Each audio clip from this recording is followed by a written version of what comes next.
السلام علیکم ورحمۃ اللہ وبرکاتہ۔ مولانا ڈاکٹر یاسر ندیم الواجدی صاحب نے اپنے والد محترم حضرت مولانا ندیم الواجدی صاحب کی طرف سے ایک وضاحت کی ہے، میں آپ کے سامنے پیش کر رہا ہوں۔ آپ سے درخواست ہے کہ یہ ویڈیو مکمل دیکھیں اور اپنے تمام دوست و احباب کے پاس شیئر ضرور فرمائیں۔ مولانا یاسر صاحب فرماتے ہیں کہ ابھی میرے کئی دوستوں نے جناب مولانا غفران ساجد صاحب کے حوالے سے شائع خبر میرے پاس بھیجی ہے۔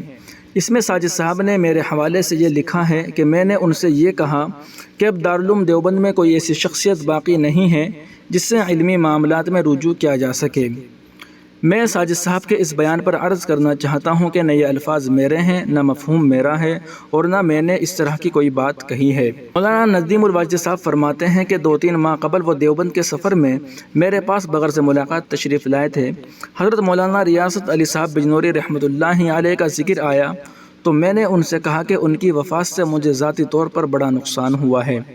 میں ان کے ساتھ بہت سے امور میں بلا تکلف گفتگو کر لیتا تھا۔ ان کے انتقال کے بعد اب میرے لیے دیوبند میں کوئی ایسی شخصیت باقی نہیں رہی ہے جس کے پاس جا کر میں تبادلہ خیال کر سکوں۔ رہی دارالعلوم دیوبند کی بات، ماشاءاللہ یہاں ایک سے بڑھ کر ایک قابل اور ذی علم لوگ موجود ہیں۔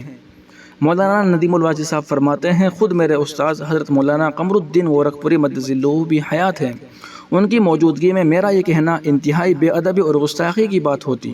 مولانا ندیم الواجدی صاحب فرماتے ہیں کہ اس تحریر کے ذریعے جو انہوں نے تحریر لکھی ہے اور تمام گروپوں میں بھیجی ہے کہ اس کے ذریعے میں غفران ساجد صاحب کے بیان کی تردید کرتا ہوں۔ میں نے ان سے بھی کہا کہ اگر میرا بیان انہوں نے ریکارڈ کیا ہو تو پیش کریں۔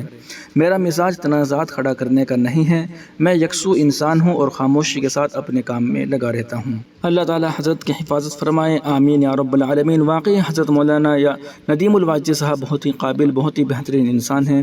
اللہ تعالیٰ ان کی حفاظت کرے تمام شرور و فتن سے۔ دوستو آپ سے درخواست ہے کہ تمام تازہ ترین اپڈیٹ حاصل کرنے کے لیے ابھی ویڈیو کے نیچے سبسکرائب والے بٹن پر کلک کر کے محسن اسلام یوٹیوب چینل کو سبسکرائب ضرور کر لیجیے گا۔ السلام علیکم ورحمۃ اللہ وبرکاتہ۔